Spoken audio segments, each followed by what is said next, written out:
বাংলাদেশ ছাড়া ভারত, পাকিস্তান সহ বিশ্বের সব অংশে রমজান মাস শুরু কাল।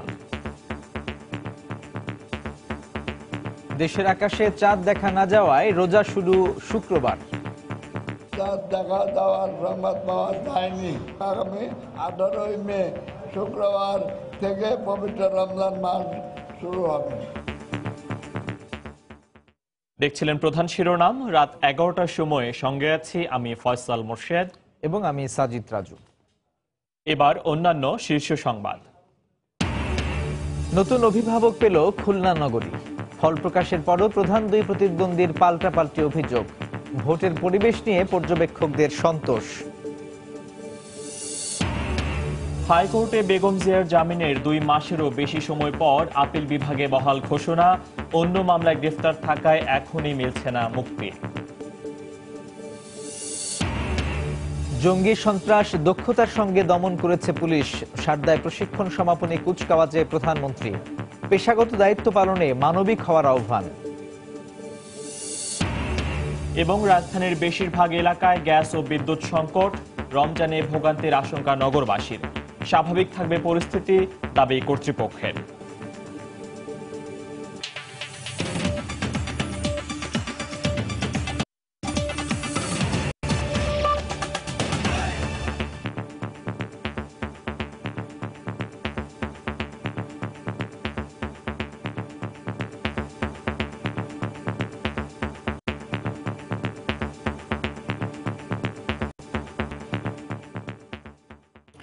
আগামী শুক্রবার থেকে বাংলাদেশে পবিত্র রমজান মাস শুরু হবে বলে জানিয়েছে জাতীয় চাঁদ দেখা কমিটি।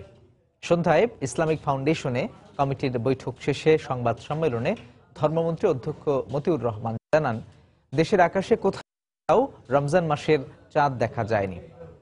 আরবি মাসের হিসেবে শাবান মাসের শেষ দিন বৃহস্পতিবার হওয়ায় আগামী শুক্রবার থেকে শুরু হবে সিয়াম সাধনার মাস পবিত্র মাহে রমজান। সন্ধ্যায় বাংলাদেশের আকাশে কোথাও পবিত্র রমজান মাসের চাঁদ দেখা দেওয়ার সংবাদ পাওয়া যায়নি।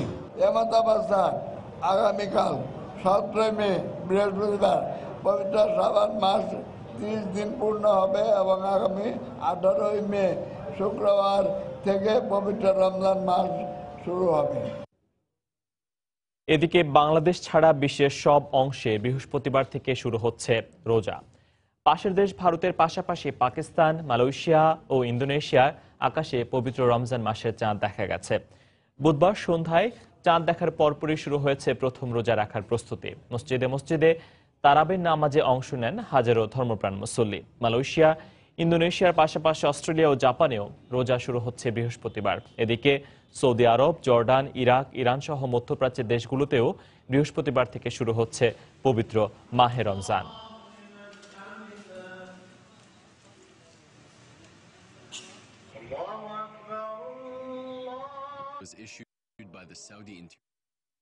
রাজধানীর অধিকাংশ এলাকায় চলছে গ্যাসের তীব্র সংকট। এর মধ্যে আছে কম বেশি লোডশেডিংও। আর তাই আসছে রমজানে সেহরি ইফতারিতে ভোগান্তিতে পড়ার আশঙ্কা নগরবাসীর। গ্যাস বিদ্যুৎ বিতরণ প্রতিষ্ঠানগুলো বলছে, চলতি মাসেই জাতীয় গ্রিডে যুক্ত হচ্ছে 1000 মেগাওয়াট বিদ্যুৎ। আর রমজানে 6 ঘন্টা সিএনজি স্টেশন বন্ধ রাখায় স্বাভাবিক থাকবে বিদ্যুৎ উৎপাদন ও আবাসিকে গ্যাস সরবরাহ। তবে বিশেষজ্ঞরা মনে করেন, এসব উদ্যোগে বিদ্যুৎ পরিস্থিতির কিছুটা উন্নতি হলেও আবাসিকে গ্যাস সংকট কাটার তেমন সম্ভাবনা নেই। বাসায় আছে গ্যাসের সংযোগ, কিন্তু কখনো টিম টিম করে জ্বলে চলা, আবার কখনো বা গ্যাস একদম হাওয়া। তাই বাধ্য হয়েই বন্ধ রাখতে হচ্ছে রান্না বান্না।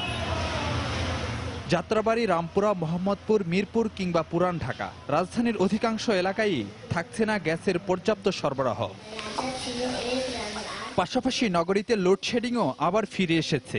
আর এসব কারণে আসছে রমজানে গ্যাস বিদ্যুতের মতো জরুরি সেবা নিয়ে দুশ্চিন্তার কমতি নেই নগরবাসীর। গ্যাসের সমস্যা এখন চলাই তো দায়, সামনে তো রমজান, ছেলেমেয়েরা পড়তে পারে না, কারেন্ট থাকে না। আমরা এমন না যে বিল দেই না, বিল ঠিক মতন সময় মতো ঠিক দেই, তা আমাদের কেন অত কষ্ট ভোগ করতে হবে? আদৌ কি সেহরি বা ইফতার করতে পারবো কিনা?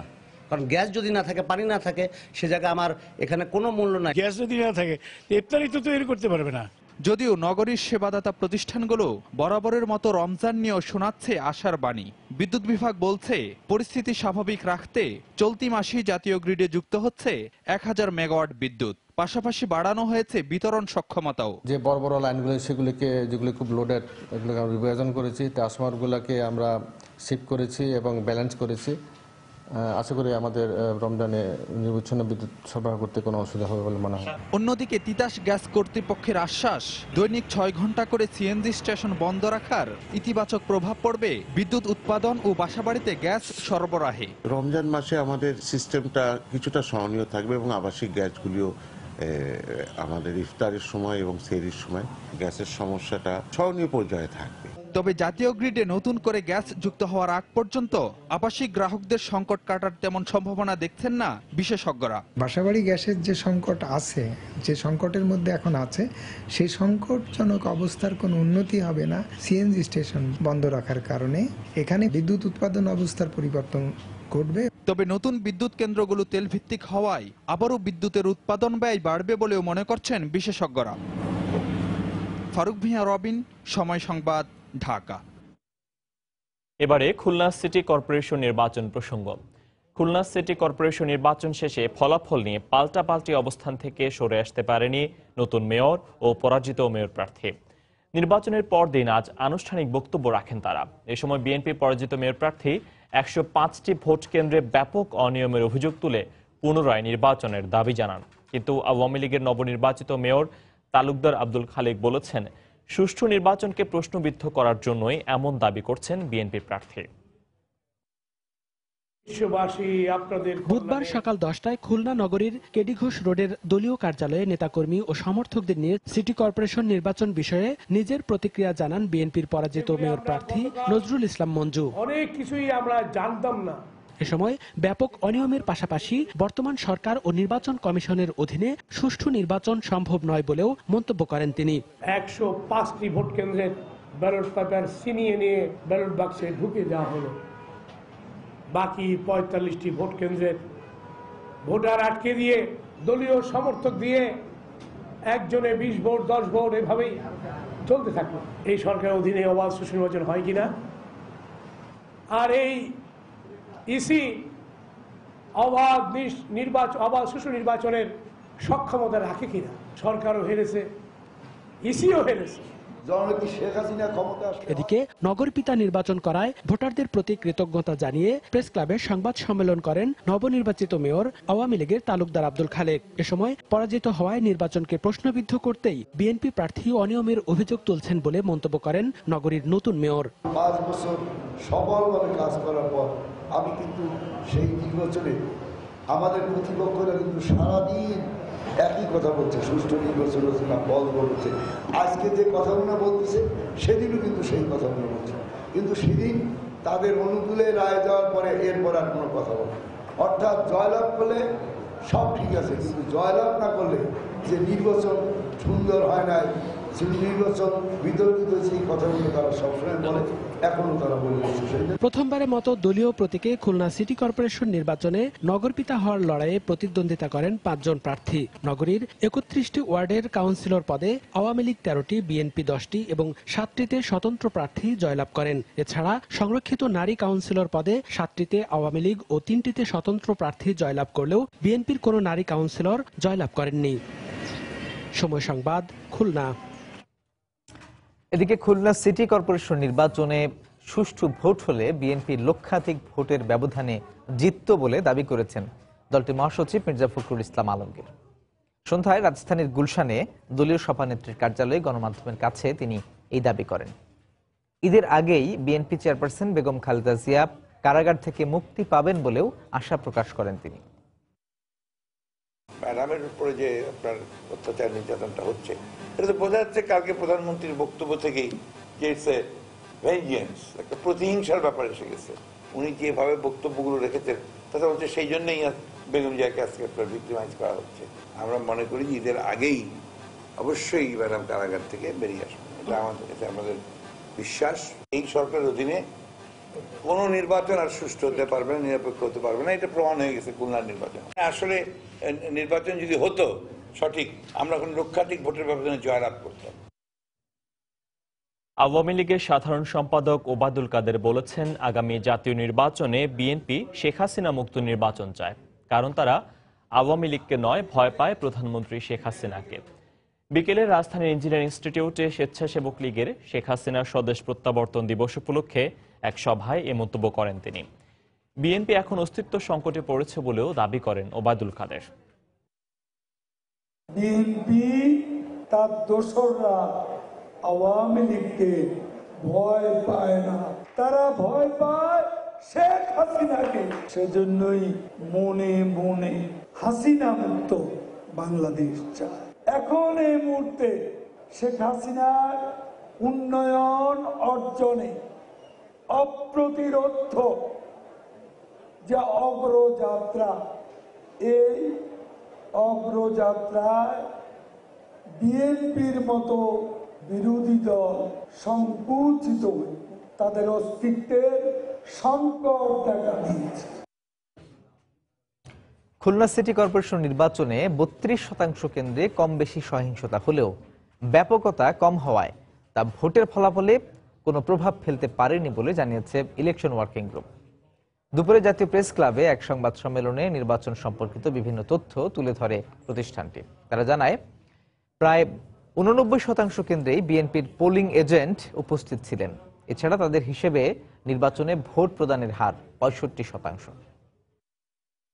ঘটনার যে মাত্রা সেগুলো ছিল আসলে খুবই ছোট, এগুলো কোনো বড় ধরনের কোনো ঘটনা ছিল না। তো আমাদের কাছে এটা মনে হয়েছে যে আইন শৃঙ্খলা রক্ষাকারী বাহিনী এই যে 2-1টা বিচ্ছিন্ন ছাড়া তারা দায়িত্বের সঙ্গে পালন করেছেন। 57% কেন্দ্রে দেখা গেছে প্রিজাইডিং অফিসার, পোলিং এজেন্ট এবং পর্যবেক্ষকদের প্রবেশ নিশ্চিত করে ভোট গণনা শুরু করেছেন। পর্যবেক্ষকবৃন্দ গণনা কক্ষে অযাচিত কোনো ব্যক্তির উপস্থিতি দেখতে পাননি। গণনার পূর্বে সকল ব্যালট বাক্সের নিরাপত্তা সিল সঠিকভাবে লাগানো ছিল।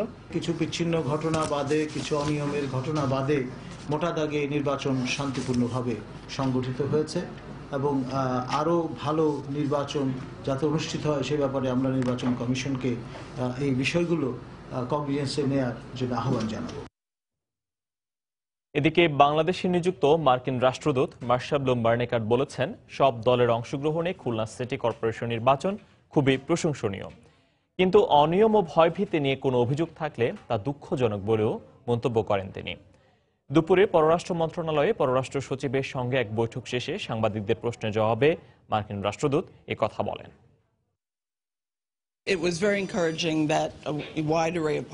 খুলনা সিটি কর্পোরেশন নির্বাচনে সব দলের অংশগ্রহণ খুবই উৎসাহজনক। নির্বাচন খুবই প্রতিদ্বন্দ্বিতামূলক ছিল। আমরা এ কারণে সবাইকে অভিবাদন জানাচ্ছি। নির্বাচনে অনিয়ম ও ভয়ভীতি দেখানোর কিছু অভিযোগ আমাদের হতাশ করেছে। আইন অনুযায়ী এর সুষ্ঠু তদন্ত হওয়া দরকার, যাতে ভবিষ্যৎ নির্বাচনে এ ধরনের ঘটনা না ঘটে। জিয়া অরফানেজ ট্রাস্ট দুর্নীতি মামলায় বেগম জিয়াকে দেয়া হাইকোর্টের জামিন 2 মাসেরও বেশি সময় পর বহাল ঘোষণা করলেন আপিল বিভাগ। তবে অ্যাটর্নি জেনারেল বলছেন, অন্য মামলায় গ্রেপ্তার থাকায় এখনই মুক্তি পাচ্ছেন না বেগম জিয়া। এদিকে 31শে জুলাইয়ের মধ্যে খালাস চেয়ে করা বেগম জিয়ার আপিল নিষ্পত্তির নির্দেশ দিয়েছেন আদালত। তার আইনজীবীরা বলছেন, বাকি মামলাগুলোর জামিনের প্রক্রিয়া শুরু করা হয়েছে।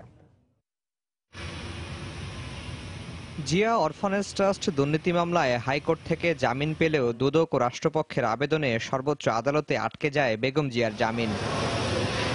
বুধবার জামিন বাতিল চেয়ে দুদক ও রাষ্ট্রপক্ষের 2টি আবেদনই খারিজ করে দেন আপিল বিভাগ। একই সঙ্গে খালাস চেয়ে বেগম জিয়ার আপিল 31শে জুলাইয়ের মধ্যে নিষ্পত্তি করতে নির্দেশ দেন আদালত। ফলে হাইকোর্টের দেয়া 4 মাসের জামিন বহাল থাকলো। তার বিরুদ্ধে আমরা অ্যাটর্নি জেনারেল বলছেন, অরফানেজ মামলায় জামিন পেলেও অন্য মামলায় গ্রেফতার থাকায় এখনই কারামুক্ত হচ্ছেন না বেগম জিয়া। আপিল নিষ্পত্তির সময় বেঁধে দেওয়াকে ইতিবাচক হিসেবেও দেখছেন তিনি। তিনি যে নিম্ন আদালতে 9 বছর যাবৎ এই মামলাটি ঝুলিয়ে রেখেছিলেন, এখানে আপিল বিভাগের এই আদেশের পরিপ্রেক্ষিতে এখানে তিনি সেরকম আর এটা বিলম্বিত করতে পারবেন না। এই আপিলটি শুনানির ব্যাপারে এখন আমরা প্রস্তুতি নেব। একজন আসামির বিরুদ্ধে যদি 5টি মামলা থাকে, তাকে 5টি মামলাতেই তাকে জামিন নিতে হবে। আপিল বিভাগের রায় পাওয়ার পরে হাইকোর্টে মেনশন করব মামলাটি অ্যাপিলেট ডিভিশনের ডাইরেকশন অনুযায়ী নিষ্পত্তির জন্য। যখন পূর্ণাঙ্গ জাজমেন্ট রায় পাওয়া যাবে তখন হয়তো বুঝতে পারবো কি কারণে আমাদের যুক্তিগুলো আমরা টিকাতে পারলাম না। নাশকতা সহ 6টি মামলায় গ্রেফতার দেখানো হয়েছে বেগম জিয়াকে। এই মামলাগুলোতে জামিন না হওয়া পর্যন্ত কারাগারেই থাকতে হবে তাকে। তার আইনজীবীরা জানান, এসব মামলাগুলোরও জামিনের প্রক্রিয়া শুরু হয়েছে। হাইকোর্ট বিভাগের জামিন যখন বহাল রেখেছে, অন্যান্য জায়গায় যে সমস্ত মামলা আছে সেগুলোতেও আমরা ইনশাল্লাহ বেল পাবো। সরকার তো সবসময় বাধা দেওয়ার চেষ্টা করবে, তবে আমরা আশা করি আইনগতভাবে আমরা খুব তাড়াতাড়ি এই সমস্ত বাধা অতিক্রম করতে পারবো।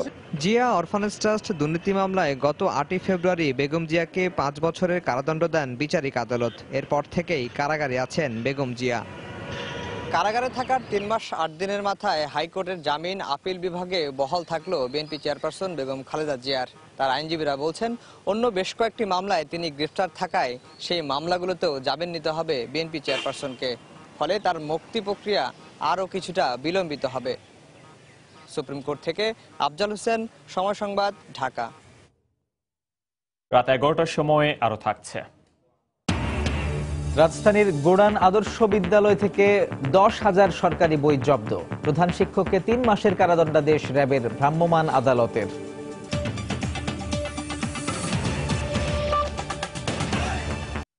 প্রধানমন্ত্রী শেখ হাসিনা বলেছেন, জঙ্গি সন্ত্রাস দক্ষতার সঙ্গে দমন করেছে পুলিশ বাহিনী। এজন্য বাহিনীকে ধন্যবাদ জানান তিনি। এ সময় মানবিক আচরণের মাধ্যমে পুলিশ বাহিনীকে জনগণের আস্থা অর্জনের আহ্বানও জানান প্রধানমন্ত্রী। তিনি আরো বলেন, পেশাগত দায়িত্ব পালনে মানবিক ও আইনের শাসনকে গুরুত্ব দিতে হবে। রাজশাহী শারদায় পুলিশ একাডেমিতে 35তম বিসিএস পুলিশ ব্যাচের সমাপনী কুচকাওয়াজে কথা বলেন প্রধানমন্ত্রী। অনুষ্ঠানে বিভিন্ন ক্যাটাগরিতে শ্রেষ্ঠ ক্যাডারদের হাতে পদক তুলে দেন তিনি। রাজশাহী থেকে বিস্তারিত জানাচ্ছেন আজহার লিমন।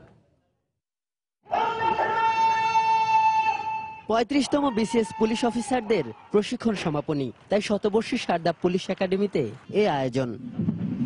প্রধানমন্ত্রীর অনুমতি পেয়ে সচল হয়ে ওঠে 123 নবীন কর্মকর্তাদের সমন্বয়ে গঠিত 6টি কন্টিনজেন্ট। দৃপ্ত পদভারে তারুণ্য সালাম জানায় প্রধানমন্ত্রীকে।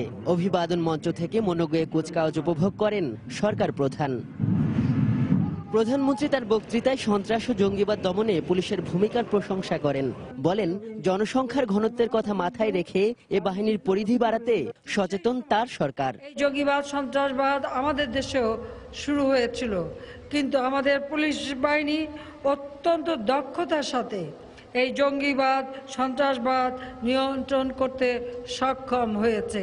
বাংলাদেশ পুলিশের সক্ষমতা বৃদ্ধি এবং অপরাধ দমনে কার্যকর ভূমিকা নিশ্চিত করার লক্ষ্যে আমাদের সরকার আইন শৃঙ্খলা খাতে বরাদ্দকৃত অর্থকে আমরা বিনিয়োগ হিসেবে গণ্য করি।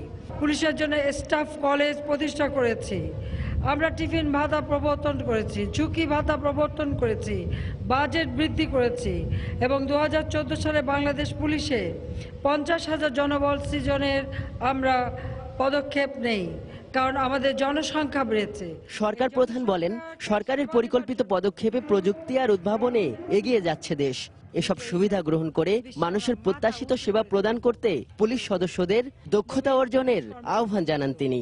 আজ আপনারা মৌলিক প্রশিক্ষণ শেষে কর্মক্ষেত্রে প্রবেশ করতে যাচ্ছেন। মানুষের বিপদের সময় পুলিশের কাছেই সাহায্য চায়, এই কথা সবসময় মনে রেখে তাই মানুষকে সেবা ও মানবিক আচরণের মাধ্যমে আস্থা মানুষের কাছ থেকে অর্জন করতে হবে। এর আগে প্রশিক্ষণকালীন সময়ে কৃতিত্ব অর্জন করা কর্মকর্তাদের পুরস্কার তুলে দেন প্রধানমন্ত্রী শেখ হাসিনা। 1 বছর জুড়ে কঠোর এবং কঠিন প্রশিক্ষণ শেষে পেশাগত দায়িত্ব পালনে প্রস্তুত এসব কর্মকর্তারা ছড়িয়ে পড়বে দেশের আনাচে কানাচে। সরকার প্রধানের দিক নির্দেশনা নবীন কর্মকর্তাদের শৃঙ্খলা, নিরাপত্তা এবং শান্তি প্রতিষ্ঠায় আরো বলীয়ান করবে বলছেন এ বাহিনীর সাথে সংশ্লিষ্টরা। শারদা পুলিশ একাডেমি থেকে আজহার লিমন, সময় সংবাদ। শুধু সাজা বা দণ্ড নয়, ভেজালমুক্ত খাদ্য নিশ্চিতে প্রয়োজন জনসচেতনতা। দুপুরে ঢাকা রিপোর্টার্স ইউনিটি মিলনায়তনে বাংলাদেশ নিরাপদ খাদ্য নেটওয়ার্ক আয়োজিত এক সেমিনারে একথা বলেন খাদ্যমন্ত্রী অ্যাডভোকেট কামরুল ইসলাম। উৎপাদন থেকে শুরু করে খাবার টেবিল পর্যন্ত নিরাপদ খাদ্য পৌঁছে দিতে সরকার কাজ করছে বলেও জানান মন্ত্রী। সাজা দেওয়া বা দণ্ড দেওয়ার একটা বিষয় না, আমাদের অ্যাওয়ারনেস সৃষ্টি করা এবং অ্যাওয়ারনেস সৃষ্টি করার মধ্য দিয়ে প্রথমেই তাদেরকে সচেতন করে তোলার জন্য যা যা করার সবকিছু করার পরে আমাদের টার্গেট হচ্ছে যে তারপর দণ্ড কার্যকর করা, তাদের শাস্তির বিধান করা। যতই স্বাস্থ্যসম্মত খাবারের কথা বলি না কেন, ঘরে যদি স্বাস্থ্যসম্মত খাবার তৈরি এবং পরিবেশনের ব্যবস্থা যদি না করি, তাহলে কিন্তু আমাদের কোনো উদ্যোগে সফল হবে না। আমি বিশ্বাস করি 1-2 বছরের মধ্যে ইফতার বাজারগুলো আরও সচেতন হবে এবং আরও স্বাস্থ্যসম্মত আমরা ইফতার খোলা বাজারে আমরা পাবো। উৎপাদন থেকে শুরু করে মোড়কজাত, প্যাকেটজাত থেকে শুরু করে খাবার টেবিল পর্যন্ত নিরাপদ খাদ্যের বিধান আমরা করতে চাই। জলাবদ্ধতা নিরসনে সেবাদানকারী প্রতিষ্ঠানগুলোর মধ্যে সমন্বয়ের অভাব রয়েছে বলে অভিযোগ করেছেন ঢাকা দক্ষিণ সিটি কর্পোরেশনের মেয়র সাইদ খোকন।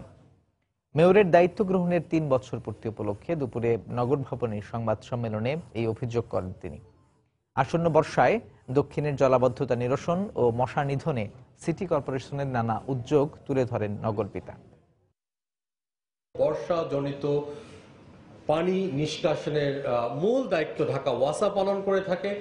ঢাকা উত্তর এবং দক্ষিণ সিটি কর্পোরেশন, রাজুক সহ অন্যান্য যে সমস্ত সংস্থাগুলো রয়েছে তারা সহযোগিতা দিয়ে থাকে এবং আমরাও অনেকগুলো ড্রেন এবং এই সমস্ত জলাবদ্ধতা নিরসনে কাজ করে থাকি। এছাড়া খালের যে সমস্ত মালিকানা রয়েছে এটা জেলা প্রশাসনের রয়েছে, এখানে কিছুটা হলেও সমন্বয়ের ঘাটতি রয়েছে। আশা করি আমরা এই সমন্বয়হীনতা লাঘব করার মধ্য দিয়ে আগামী দিনে ইনশাল্লাহ একটা জলাবদ্ধতা মুক্ত শহর দিতে সক্ষম হব। রাত 11টার সময়ে আরো থাকছে। চট্টগ্রামে পদদলিত হয়ে 10 নারী নিহতের ঘটনায় গ্রেপ্তার কেএসআরএম এর 4 কর্মকর্তার জামিন মঞ্জুর। পর্যাপ্ত ব্যবস্থা না নিয়েই অনুদান দেওয়ার অভিযোগ।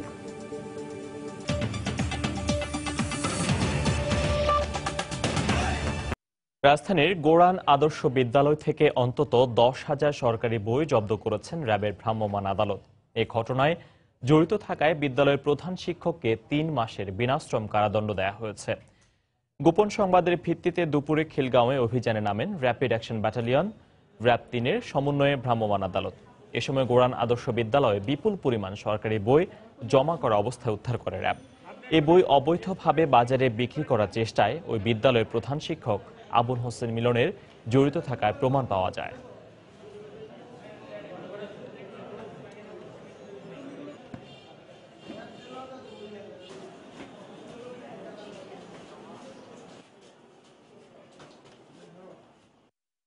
সরকারের স্পষ্ট নীতিমালা রয়েছে যে রেজিস্ট্রেশনকৃত যে বই স্কুলগুলি আছে সেগুলোতে সরকার বিনামূল্যে বিতরণ করবেন, তবে যে সংখ্যক ছাত্র রয়েছে সেই সংখ্যক। কিন্তু এখানে যেটি হয়েছে ছাত্র হলো 300, কিন্তু বই তুলে নিচ্ছে গত কয়েক বছর যাবত 4000 করে, 3800 করে, 3560 করে। অনুসন্ধান করে দেখলাম যে আসলে ঘটনা সত্য এবং আজকে এখানে প্রায় 10,000 মতো আমরা বই এখানে পেয়েছি। তো এই অপরাধের কারণে তাকে কারাদণ্ড আদেশ করা হয়েছে। আইনি জটিলতার কারণে দীর্ঘ 8 বছর নির্বাচিত কোনো কমিটি ছিল না কেবল অপারেটর অ্যাসোসিয়েশন অব বাংলাদেশ কোয়াবের। এতে কেবল ব্যবসায় অনেক অনিয়ম সৃষ্টি হয়েছে বলে জানিয়েছেন সংগঠনের নেতারা। আজ আনুষ্ঠানিক এক সংবাদ সম্মেলনে একথা বলেন তারা। তাই কেবল ব্যবসা টিকিয়ে রাখতে আগামী নির্বাচনে দলমতের ঊর্ধ্বে গিয়ে সকল অপারেটরের অংশগ্রহণ জরুরি বলেও জানান তারা। কেবল অপারেটর অ্যাসোসিয়েশন অব বাংলাদেশ কোয়াবের কোনো নির্বাচিত কমিটি না থাকায় কেবল ব্যবসায় পেশি শক্তি কর্তৃক ব্যবসা দখল ও এলাকা ভিত্তিক সন্ত্রাসী কার্যক্রম বৃদ্ধি পেয়েছে বলে জানিয়েছে কোয়াব। বুধবার বিকেলে রাজধানীর সেগুনবাগিচায় এক সংবাদ সম্মেলনে একথা জানান সংগঠনের প্রতিষ্ঠাতা সভাপতি SM আনোয়ার পারভেজ। তিনি বলেন, নির্বাচন অনুষ্ঠানের মাধ্যমে কার্যকরী কমিটি গঠন করে সমস্যাগুলো সমাধান করা হবে। শুধুমাত্র কিছু সদস্য কর্তৃক অযৌক্তিকভাবে মহামান্য হাইকোর্টে মামলা দায়ের করার জন্য নির্বাচনে প্রতিবন্ধকতা সৃষ্টি হয়। নির্বাচিত কমিটি না থাকার দরুন সন্ত্রাসী কার্যক্রম বৃদ্ধি পেয়েছে। আগামী 3 মাসের মধ্যে নির্বাচন সম্পাদিত হলে এখনো ঘটনা অনেকাংশে কমে যাবে। এছাড়া কোয়াবের সকল বৈধ সদস্যকে নির্বাচনে অংশগ্রহণের আহ্বান জানিয়েছেন সংগঠনের সাবেক মহাসচিব। যেহেতু আইনগত সকল জটিলতা ইতিমধ্যে শেষ হয়েছে, কোয়াবের সকল বৈধ সদস্যকে আহ্বান জানাচ্ছি নির্বাচনকে প্রাণবন্ত করে নির্বাচন অনুষ্ঠানের দিকে এগিয়ে যাব এবং নির্বাচনে অংশগ্রহণ করব।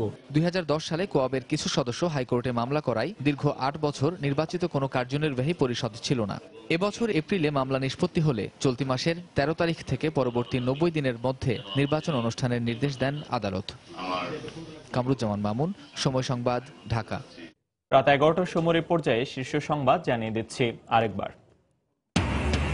নতুন অভিভাবক পেল খুলনা নগরী। ফলাফল প্রকাশের পরও প্রধান দুই প্রতিদ্বন্দ্বীর পাল্টাপাল্টি অভিযোগ, ভোটের পরিবেশ নিয়ে পর্যবেক্ষকদের সন্তোষ। হাইকোর্টে বেগম জিয়ার জামিনের 2 মাসেরও বেশি সময় পর আপিল বিভাগে বহাল ঘোষণা, অন্য মামলায় গ্রেফতার থাকায় এখনই মিলছে না মুক্তি। জঙ্গি সন্ত্রাস দক্ষতার সঙ্গে দমন করেছে পুলিশ বাহিনী, সারদায় প্রশিক্ষণ সমাপনী কুচকাওয়াজে প্রধানমন্ত্রী। পেশাগত দায়িত্ব পালনে মানবিক হওয়ার আহ্বান। রাজধানীর অধিকাংশ এলাকায় গ্যাস ও বিদ্যুৎ সংকট, রমজানে ভোগান্তির আশঙ্কা নগরবাসীর, স্বাভাবিক থাকবে পরিস্থিতি দাবি কর্তৃপক্ষের। এবং বাংলাদেশ ছাড়া ভারত, পাকিস্তান সহ বিশ্বের সব অংশে রমজান মাস শুরু কাল। দেশের আকাশে চাঁদ দেখা যায়নি, ব্রিফিংয়ে জাতীয় চাঁদ দেখা কমিটি। এই ছিল রাত 11টার সময়। যে কোনো খবর পেতে ভিজিট করুন সময়নিউজ.tv আর সঙ্গে থাকুন সময়ের।